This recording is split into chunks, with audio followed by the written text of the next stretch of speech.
Hi friends, అందరికీ welcome to my channel. మన రెండు తెలుగు రాష్ట్రాల నుంచి తాజాగా ఒక కొత్త అప్డేట్ అయితే రావడం అయితే జరిగిందండి. ప్రతిరోజును గవర్నమెంట్ నుంచి ప్రతి ఒక్క అప్డేట్ ముందుగా మీరు తెలుసుకోవాలంటే వెంటనే మన ఛానల్ని సబ్స్క్రైబ్ చేసుకోండి. ఇక లేట్ చేయకుండా వీడియోలకైతే వెళ్ళిపోదాము. ఇక రాష్ట్ర వ్యాప్తంగా ఎవరైతే రైతులు ఉన్నారో వారందరికీ కూడా ఎంతగానో ఎదురు చూస్తున్నటువంటి అన్నదాత సుఖీభవ పథకం, ఈ పథకం గురించి ఈరోజైతే అసెంబ్లీలో సమావేశం అయితే జరిగిందండి. ఈ అసెంబ్లీ సమావేశంలో పెట్టడం జరిగింది.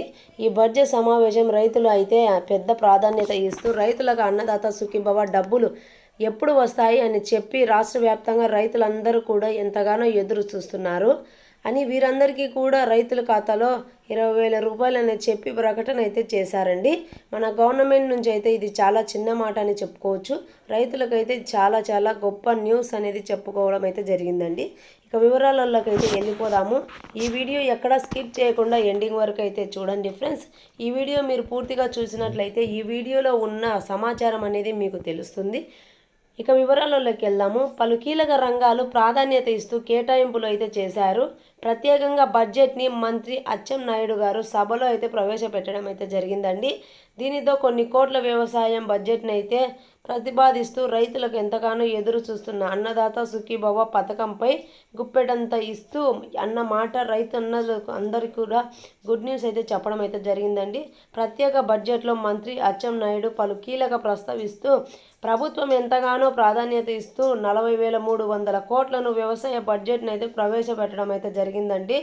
వ్యవసాయం వెన్నెముక లాంటిదని పేర్కొని 240 కోట్లనైతే ప్రతిపాదించు ఎన్నికల్లో హామీ భాగంగా మన సూపర్ 6 పథకంలో చంద్రబాబు నాయుడు హామీ ఇవ్వడం అయితే జరిగిందండి. రైతన్నలు అన్నదాత సుఖీభవ పథకంగాను ఈ పథకం అమలు చేయాలని 4,500 కోట్లనైతే ప్రకటించడం అయితే జరిగిందండి. గత ప్రభుత్వం అయితే అమలు చేసిన వైఎస్ఆర్ రైతు భరోసా కూటమి ప్రభుత్వం అధికారులం వచ్చినాక అది అన్నదాత సుఖీభవగా పేరు మార్చారండి. అయితే ప్రభుత్వం నుంచి అయితే 16,000 రూపాయలు, అలాగే కేంద్రం నుంచి అయితే 6,000 రూపాయలు అయితే ఒక్కొక్క రైతుకు అయితే 20,000 రూపాయలు మొత్తం కలిపి అందజేయడం అయితే జరిగిందండి.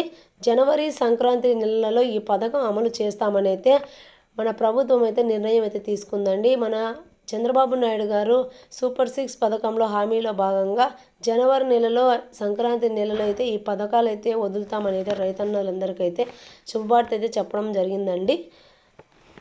నా వీడియో మీరు ఫస్ట్ టైం చూస్తున్నట్లయితే లైక్ చేసి షేర్ చేసి సబ్స్క్రైబ్ చేయండి ఫ్రెండ్స్. మీరు సబ్స్క్రైబ్ చేసిన తర్వాత కింద బెల్ ఐకాన్ బటన్ మాత్రం నొక్కడం మాత్రం మర్చిపోకండి. మీరు బెల్ ఐకాన్ నొక్కడం వల్ల మీకు అనేది నా సమాచారం నోటిఫికేషన్ మనం నెక్స్ట్ వీడియోలో తెలుసుకుందాం ఫ్రెండ్స్.